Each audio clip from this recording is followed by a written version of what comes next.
أطيب بيتزا تركية سويتها بهذا الفرن اللي أنطيله 5 نجوم من 5 نجوم. وتعالوا نحط نص مكعب من الخميرة مع 4 أكواب من الطحين، ملعقة من السكر، نصف ملعقة طعام من الملح، وهنا عندي نصف كوب ماء دافئ مع خميرة، وهنا كوب من الحليب. حطيت زيت زيتون حتى أعجن. أترك العجين ساعة حتى يختمر. الحشوة هي جبنة فيتا. بعد ما اختمرت راح أحضر للوجه صفار البيض والحليب، وهنا عندي الحشوة راح أحطها وراح أشكلها على شكل البيتزا التركية.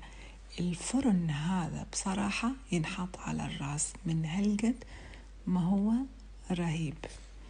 تستعملون بالورق يصير للتنظيف كلش عملي، ويعني شكل لكم راح تشوفون وصفات أخرى من عندي بهذا الفرن أكيد 100%، لأنه حبيته هواية، وبصراحة حرارته جدا سريعة. تحتاجون واحد يساعدكم، يعني واحد يسوي وواحد يخبز.